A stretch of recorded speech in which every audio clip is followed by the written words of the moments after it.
Well, let's go ahead and get started. If you don't mind, since so many people are missing, I'll make a YouTube thing, if that's okay with everyone. And so let me pray, and then we'll dive into our study. Father, thank you for your word. Thank you for the beauty of your word, the power of your word, the promises of your word.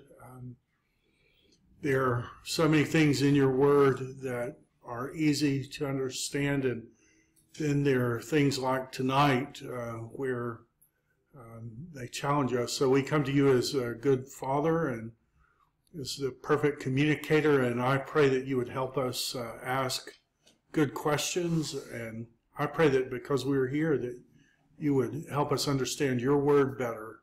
And we pray in Christ's name. Amen. So I'm going to put this document on, and all the documents we look at tonight in the Dropbox, so feel free to download them and change them, use them however is helpful. But what we're going to look at tonight is what's commonly called the Eschatological Discourse. And the Eschatological Discourse is in Matthew, Mark, and Luke. Has some parallel passages in Paul and other places. And it's where all the eschatological systems start. So rather than looking at the different eschatological systems, what I suggest we do is to look at the actual text and then just ask some questions. You may know from your time with Sam that Matthew, Mark, and Luke are called the Synoptic Gospels. And the theory is that Mark was written first, so we're going to read his account first and then compare that with the other two. And we'll start, the Eschatological Discourse starts in 13, but we're going to read a little bit in 12 and then look at some things. So Mark 12:41 says this: He sat down opposite the treasury, so this is inside the Jewish part of the temple.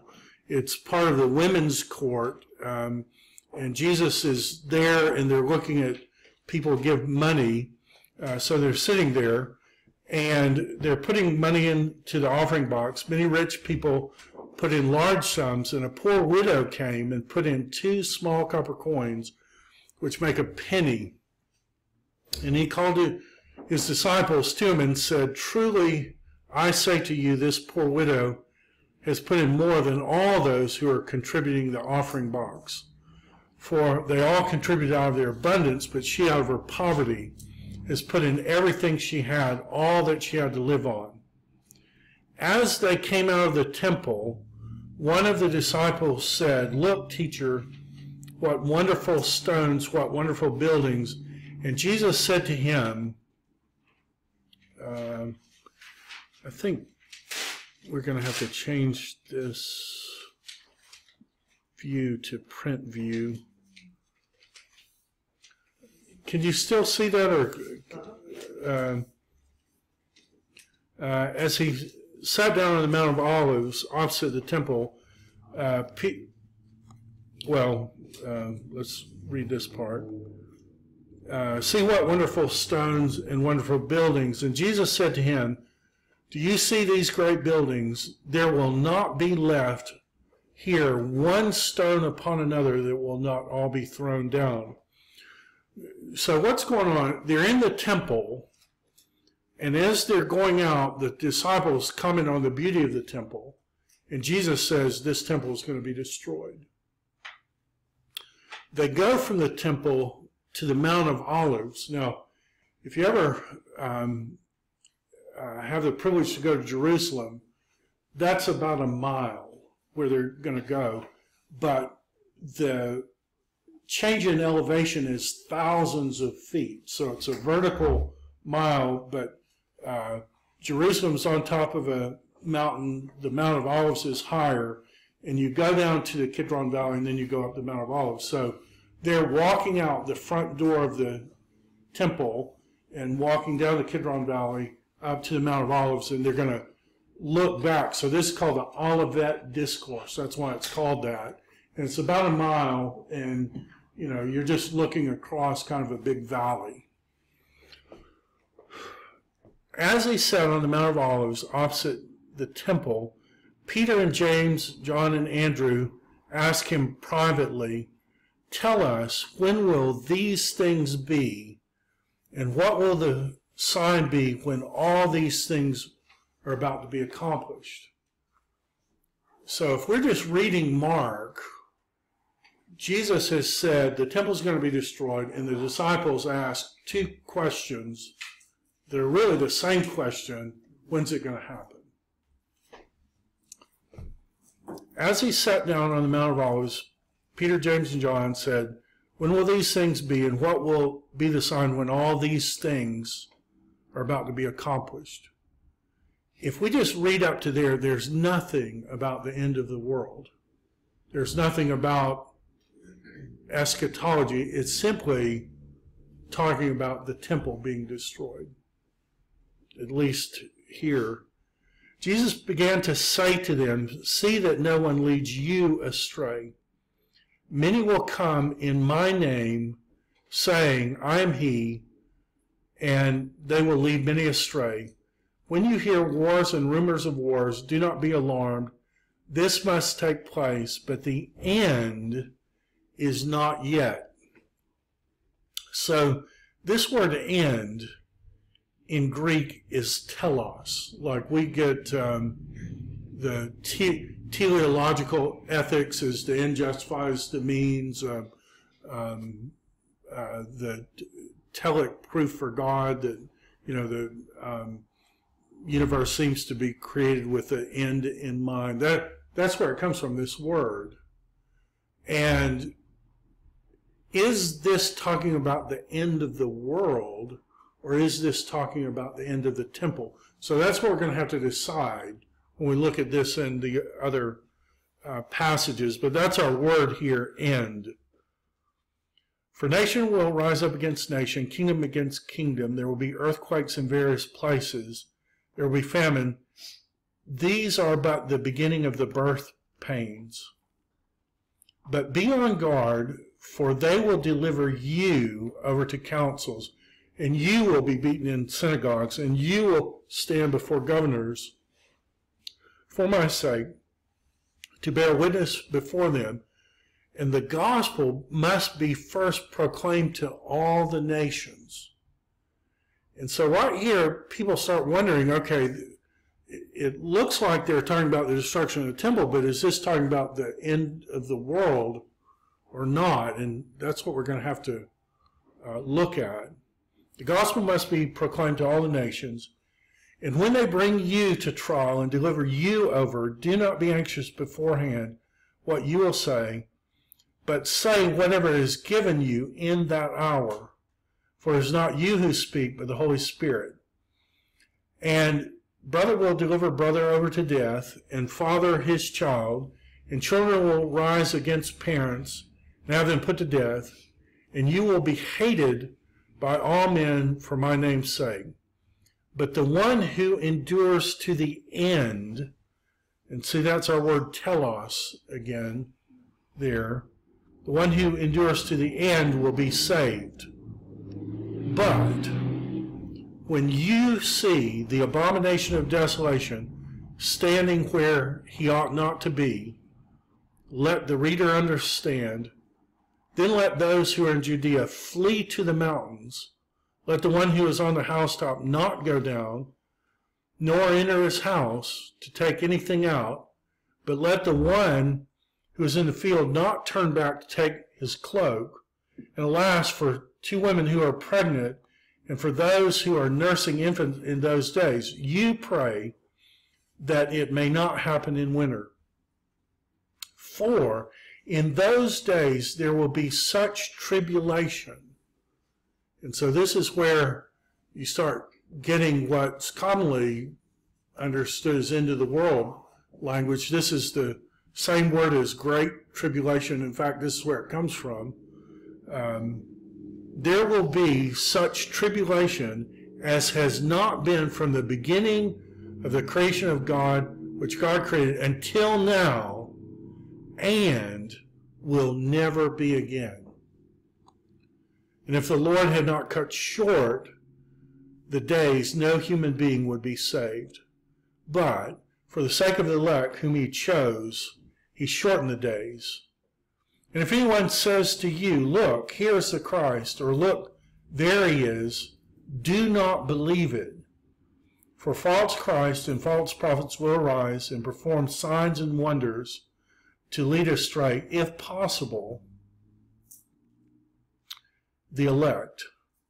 But be on guard, I have told you all things beforehand. But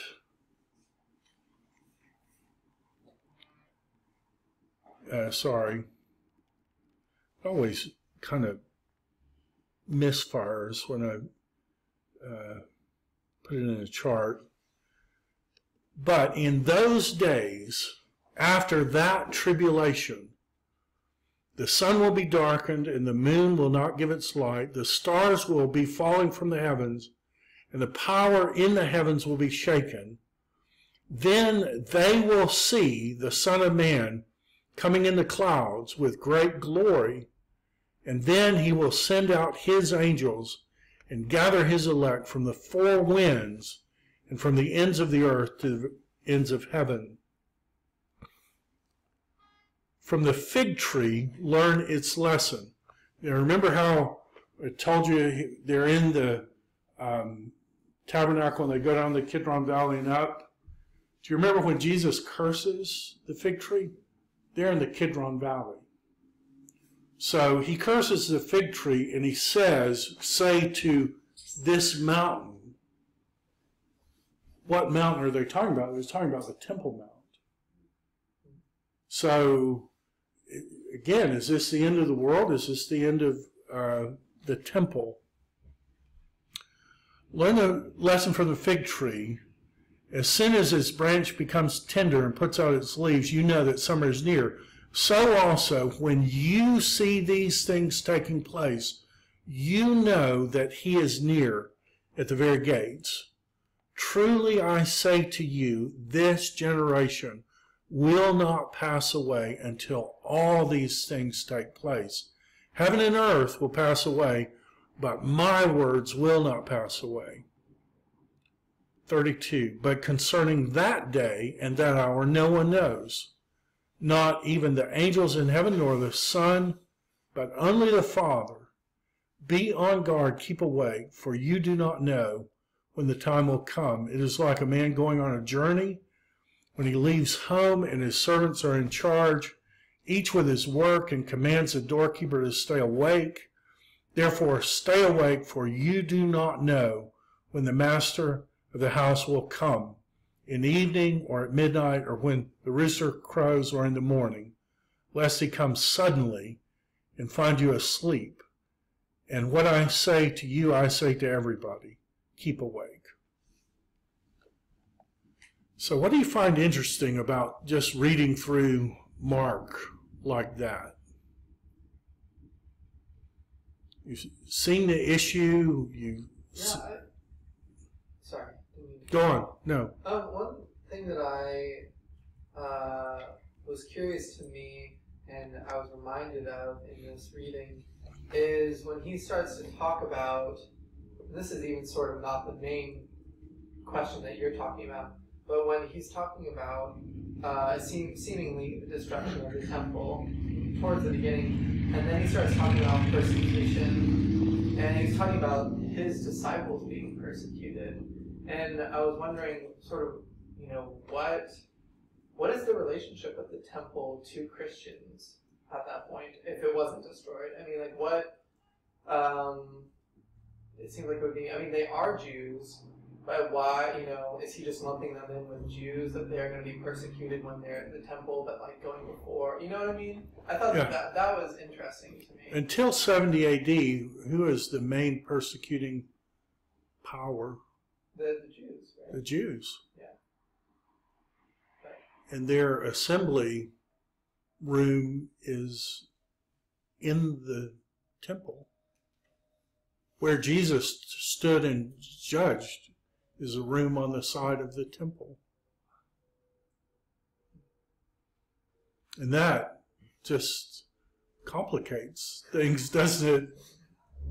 It's like, are they seeing the temple as an apostate power? Right. Is it the legitimate temple? Right. Yeah, and then, yeah. What else do you find interesting, Micah? Sandwiched in there, when it says, in the sun will be darkened, and the moon will not give its light, stars will be falling, power of them will be shaken, and then they will see the Son of Man coming in clouds with great power and glory, and then he will send out his angels. Well, I read that earlier and was like, well, that hasn't happened yet. We haven't seen the Son of Man coming in clouds. But then I thought, oh, is he talking about the heavens? We'll see him coming in the clouds, and then I thought maybe that's the receiving end when did he ascend? Do you have a Bible, a paper Bible? Is there a cross-reference to that verse? You'll see the stars falling from heaven.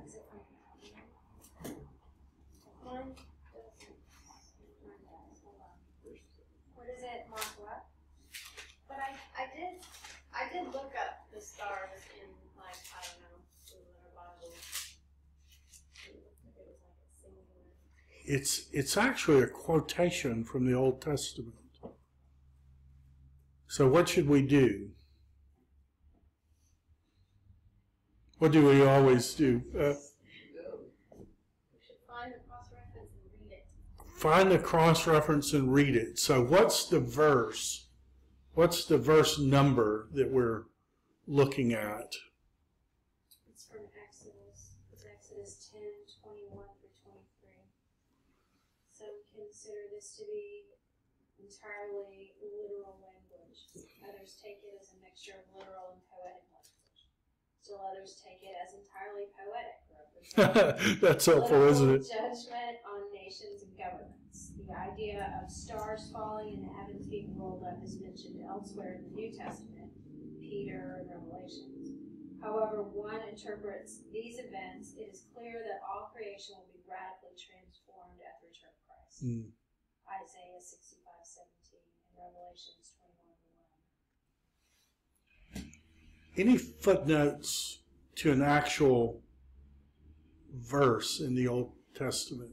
Exodus 10, 21 through 23. So that's this verse.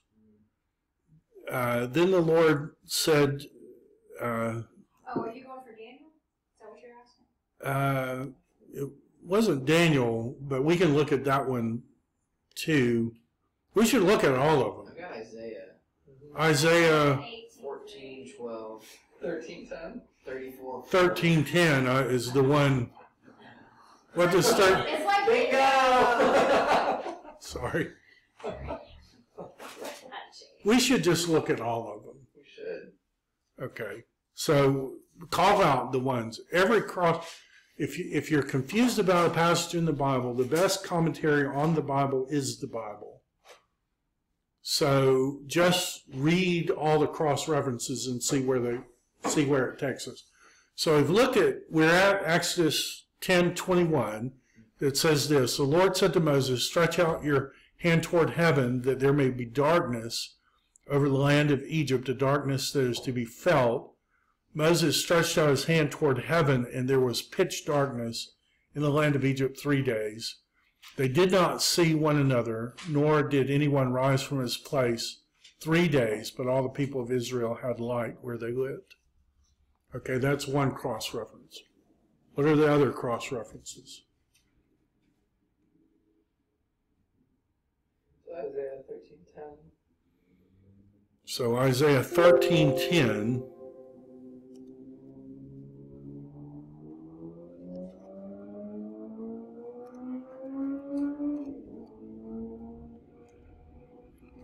For the stars of the heavens and their constellations will not give their light. The sun will be dark at its rising, and the moon will not shed its light. That's almost a verbatim quote, right? What is Isaiah 13:10 about?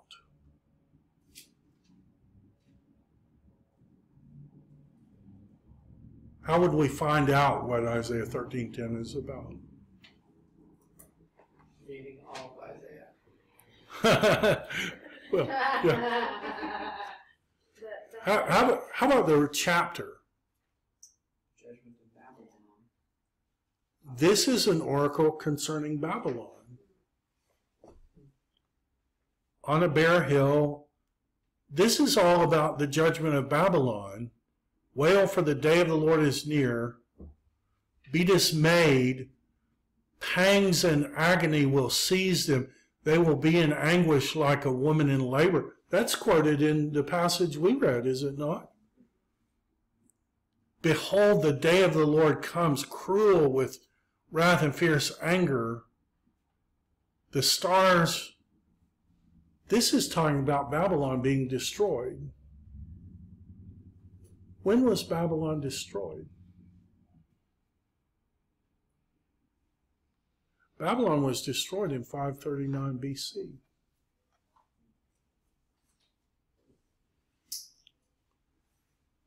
Now, Micah, does that affect at all how we look at that verse? Would you say, or? Well, I'd say it's supposed to. I don't know. I don't know. Yeah, I think we're all in similar.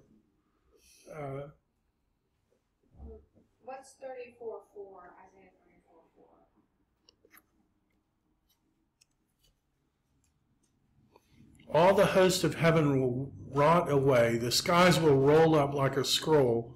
All their hosts shall fall as leaves fall from the vine, like leaves falling from the fig tree. Fig tree is mentioned. What is this talking about? Draw near, O nations, to hear, and give attention, O peoples. Let the earth hear, and all that fills it, the world, and all that come. For the Lord is enraged against all the nations, and furious against all their host. He has devoted them to destruction. He has given them over to slaughter. So that's judgment on the nations. What's cool is that the following chapter, I might go in the weeds as you say, but like the following chapter is the ransom shall return, which is like he's talking about sending the angels out together. Yeah. So all of a sudden you realize Jesus is like quoting lots of passages, and we are kind of ignorant of those passages so that it doesn't click. We aren't hearing it the same way the disciples are hearing it. Maybe that's our problem. But we can fix that. We can fix that by reading lots of stuff, right? So why don't we read Matthew's version? See if Matthew throws any light. Oh, Jerusalem, you guys can see that? That's not too small? Can I ask how to access that Dropbox? Yeah. Did I not send the link to you? If you'll send me an email, I'll send you a link to and it'll have everything we do for the. Sorry, that's my bad as a teacher. O Jerusalem, Jerusalem, the city that kills the prophets and stones those who are sent to it. How often I would have gathered you together as a hen gathers her chicks. That's probably a quotation from Deuteronomy where it talks about God loving. And it's the same word that's used in Genesis 1 where the Spirit of God is hovering over the waters. Same exact word. I wanted to do that, but you were not willing. See, your house is left to you desolate. For I tell you, you will not see me until you say, blessed is he who comes in the name of the Lord. That looks like something to do with Judaism and the temple.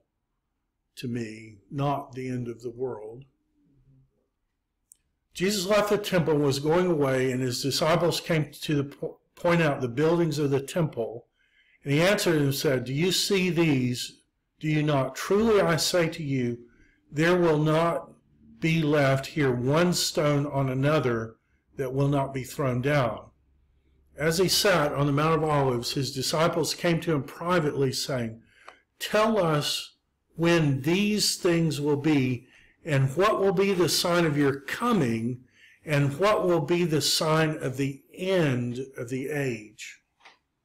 So what's the difference between Matthew and Mark? He has that third question on there. He asked the third question.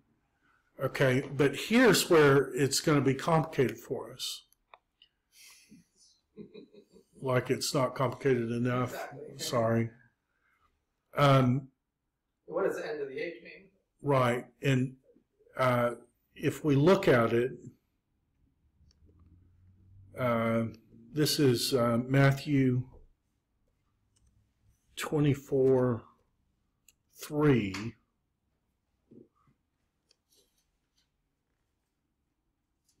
So this is the word end of the age. Soon teleia.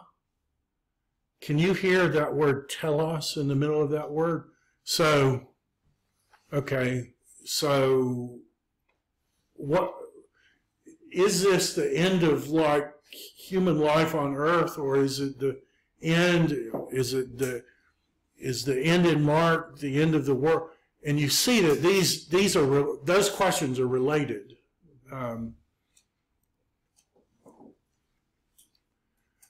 But Matthew does have three questions. When will these things happen? What will be the sign of your coming? And what will be the sign of the end of the age? Jesus answered and said to you, many will come in my name, saying, I'm the Christ, and they will lead many astray. Jesus saying, don't believe those people. You will hear of wars and rumors of wars. Do not be alarmed, for this must take place, but the end is not yet. So we go to, and see, that's our word telos again. That was the same word that was in Mark. The end is not yet. For nations will rise against nation, kingdom against kingdom. There will be famines, earthquakes. All these things are the beginning of the birth pains. Then they will deliver you up to tribulation, and you will be hated by nations for my name's sake.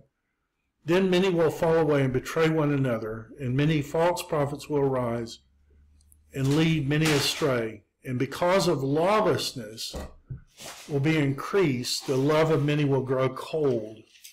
But the one who endures to the end, okay?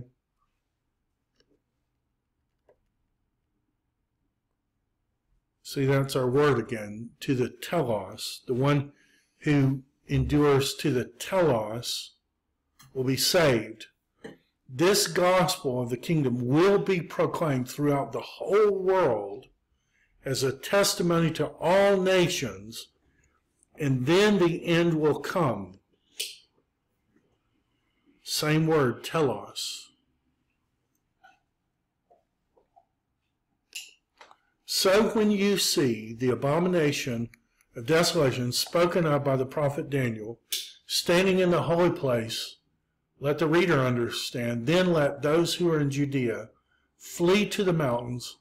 Let the one who is in the housetop not go down to take what is in his house, and let the one who is in the field not turn back, take his cloak. And alas for women who are pregnant, and for those who are nursing infants in those days. Pray that your flight not be in winter or on a Sabbath.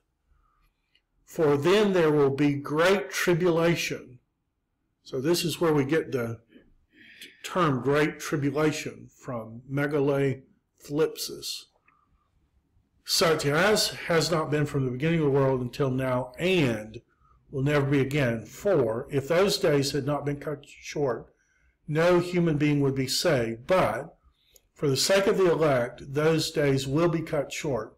Then anyone who says, look, here's the Christ, or there, do not believe it, for false Christs, false prophets will arise and perform great signs and wonders, so as to lead astray, if possible, even the elect.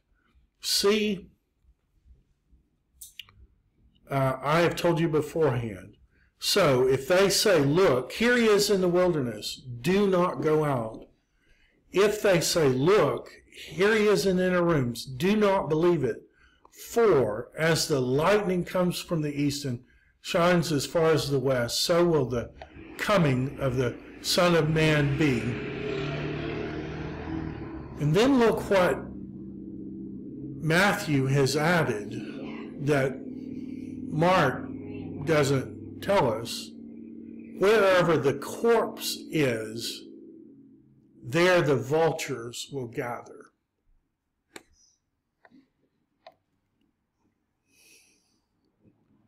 Immediately after the tribulation of those days, the sun will be darkened, the moon will not give its light, the stars will fall from heaven, the powers of heaven will be shaken. Then will appear in heaven the sign of the Son of Man, and then all the tribes of the earth will mourn. They will see the Son of Man coming in the clouds of heaven with power and great glory, and he will send out his angels with a loud trumpet, and they will gather his elect from the four winds, from one end of heaven to another.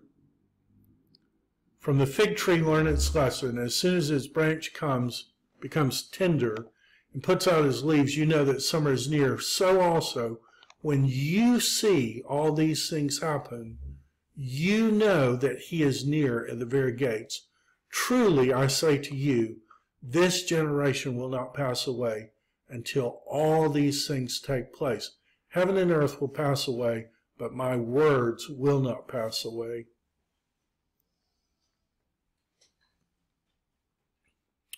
So, do you know that an eschatological discourse is given the week that Jesus died on the cross? Do you know that chronologically? Do you know what year Jesus died on the cross? There's some debate. 30 is, I think, the best we can do. He was born in 4 BC. Herod died in 4 BC. That's how we know. He tried to kill Jesus, so Jesus probably born in 4 BC. Crucified in 30. What year was the temple destroyed? So if you were prone to take it that way, what's your argument going to be from Matthew? Your argument is going to be, he said it in 30, a biblical generation of 40 years. 40 years later, the temple was destroyed, and he says all these things will be fulfilled, and that's it in Matthew. Now, we look at that, and it's what about the coming, and see him coming and the stars, but like if you were prone to see it that way, that's how you'd interpret it. Now, that view is called partial preterism. So the issue here is this a partial preterist or is it a futurist? Is it talking about the end of the temple? Is it talking about the end of the world? So, I don't know where I read it, but this verse 34, truly I say to you, this generation will not pass away. Isn't there another word for generation? So here's the word. And what's the verse 24?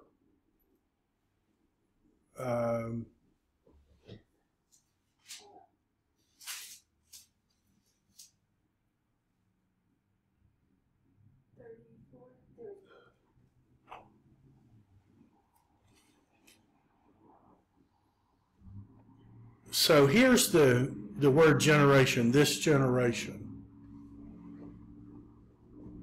So what I'm going to do is I'm going to do a search.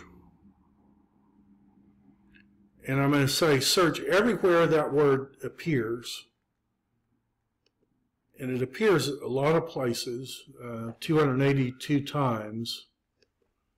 But what we're going to look at is not all of them, but 2434 is where we are. But we're going to look at 2336. And you may not be able to tell, but these are actually the same two words in Greek. It doesn't look like it, but they're the exact same two words. This generation and this generation. Now, this is what it says in English. Truly I say to you, all these things will come upon this generation. And what he's talking about here are you brood of vipers. He's talking about the scribes and the Pharisees. So, people who say that this means something like this race will not pass away, it's very difficult to make that agree with what Matthew says. The word that's used in Mark, you can translate this race, but in Matthew, given that he's used the exact same phrase within paragraphs, it's difficult to say that he's talking about a race of people in 24 and actual people who are living there in 20. At least for me, it's hard to.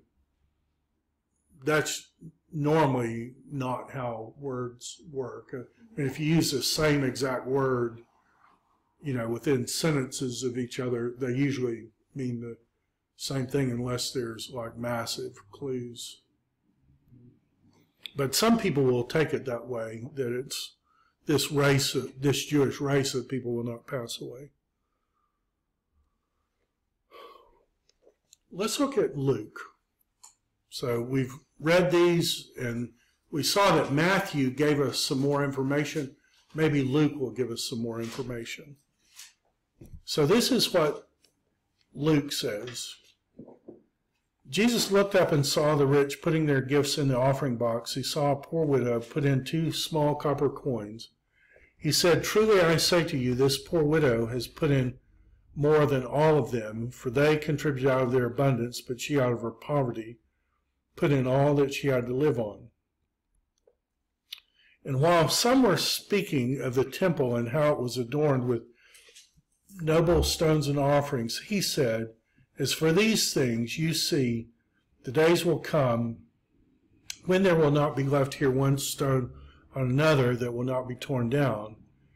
And they asked, and they said, "Teacher, when will these things be? And what will be the sign when these things are about to take place?"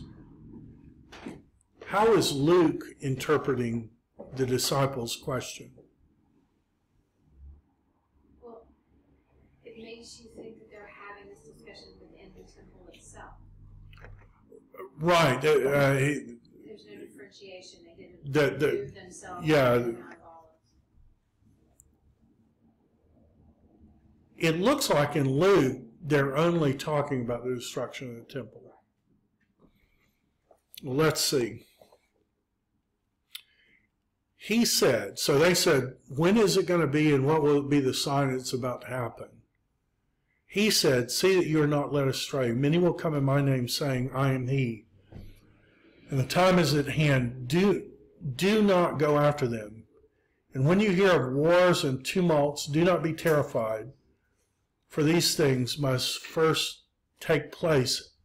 But the end," okay, and what it's going to be there, 22:9, Luke 22:9.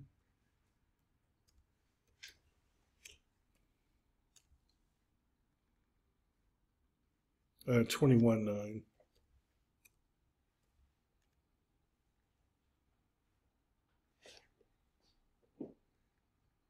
There's our word, telos.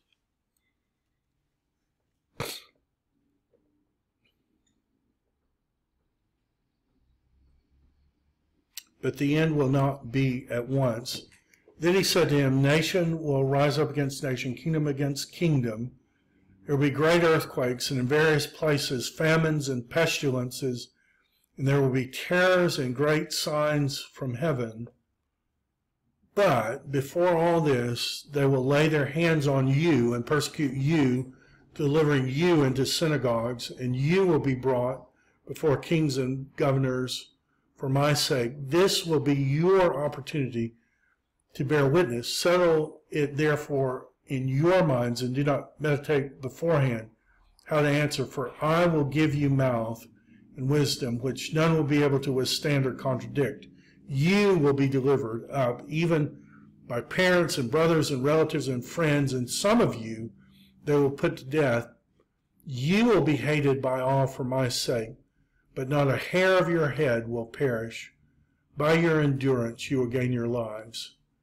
But when you see Jerusalem surrounded by armies. Now, has any of the others said that? Not specifically.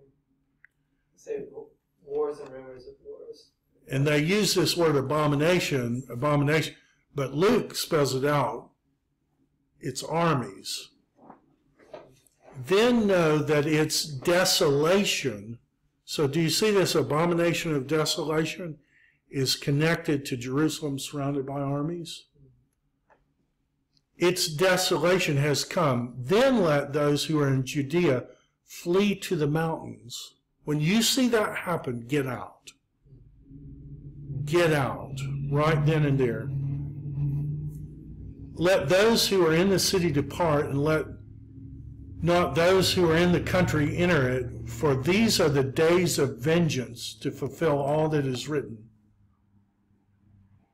Alas, for women who are pregnant and for those nursing infants in those days, for there will be a great distress upon the earth, wrath against this people. They will fall by the edge of the sword and be led captive, and Jerusalem will be trampled underfoot by the Gentiles until the times of the Gentiles are fulfilled.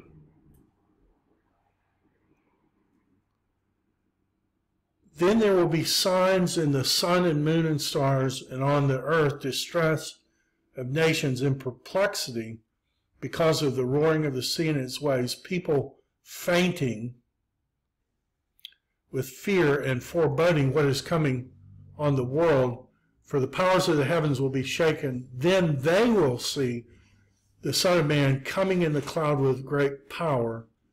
Now when these things begin to take place, straighten up and raise your head, because your redemption is drawing near. And he told them a parable. Look at the fig tree. As soon as they come out in leaf, you say for yourselves, know that summer is already near. So also, when you see these things taking place, know that God's kingdom is near. Truly I say to you that this generation will not pass away until all has taken place. Heaven and earth will pass away, my words will not pass away. But watch, test yourselves, lest your heart be weighed down in dissipation, drunkenness, and the cares of this life, and that day come upon you suddenly like a trap. For it will come upon all those who are on the face of the whole earth. But stay awake at all times, praying that you may have strength to escape all these things and to stand before the Son of Man. So what did Luke add that we didn't know before? Well, he talked about the Gentiles. That's a new twist. Do you see how the more we read, the more informed we get on this?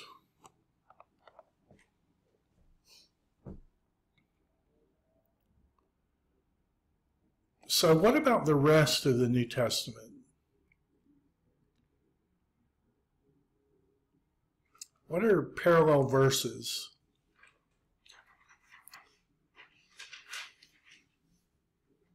Here's one parallel. Tell me what you find interesting about this. Paul writes in Colossians 1:6, which has come to you even indeed as it has come to the whole world and is bearing fruit and increasing. About the gospel. Paul can say to the Colossian church, That it's gone to the whole world. it's gone to the whole world. Yeah. That kind of throws a monkey wrench into 123. The gospel which you heard has been proclaimed in all creation under heaven.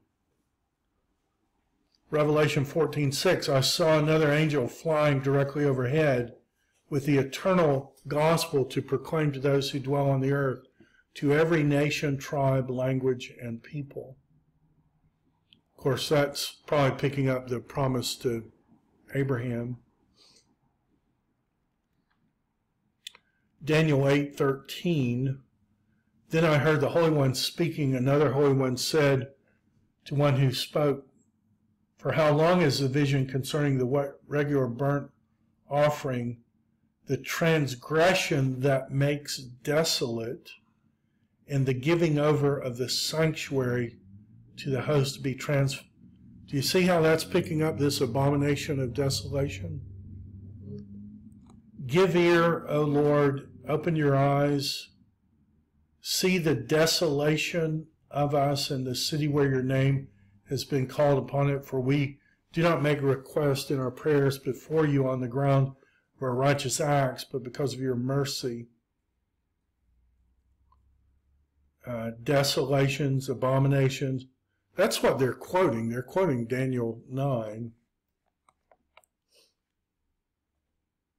The abomination that makes desolate is set up. There will be 1,290 days. Anybody got a calculator?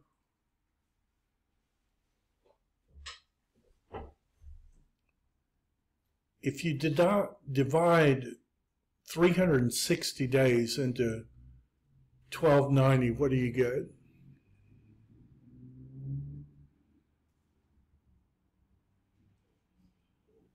3.583 repeating. 3.5 years. Destruction, desolate. If you don't follow God, what's going to happen? Desolation.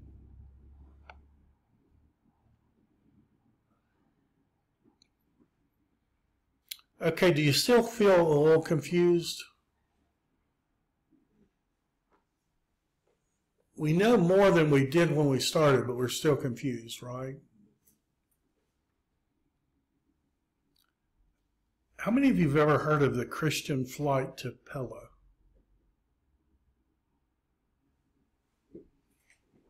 Well, I'm glad you asked. You've heard of the church historian Eusebius? He tells this story. You tell me what you find interesting about it. The people of the church in Jerusalem were commanded by an oracle given by revelation before the war to those in the city who were worthy of it to depart and to dwell in one of the cities of Perea, which they called Pella. It was to those who believed on Christ, traveled from Jerusalem, so that when the holy men had altogether deserted the royal capital of the Jews, the whole land of Judea, that's when Jerusalem was destroyed. What's he talking about?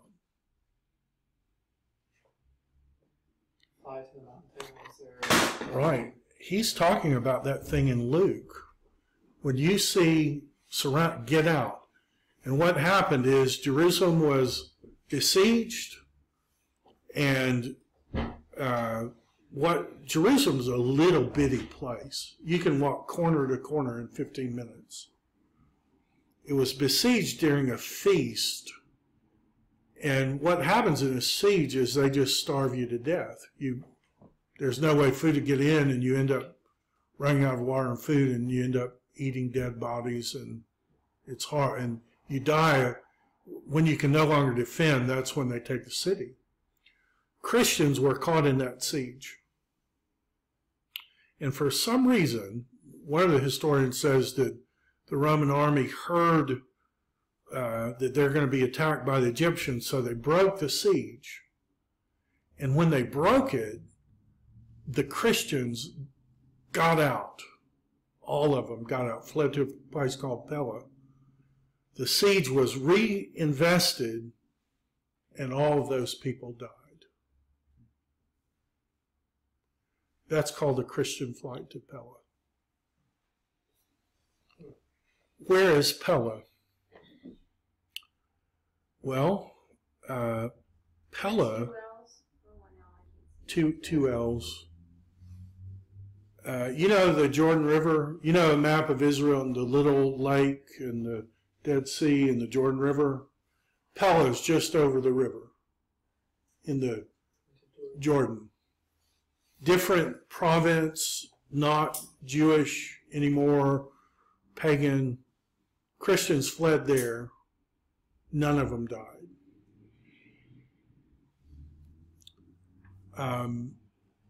If you ever get a chance to go to Israel, and you go to the Jordan River, there's something really weird that happens in winter at the Jordan. Because it's the rainy season, the Jordan River goes from this kind of tiny little river, not wider than, from here to the outer hallway.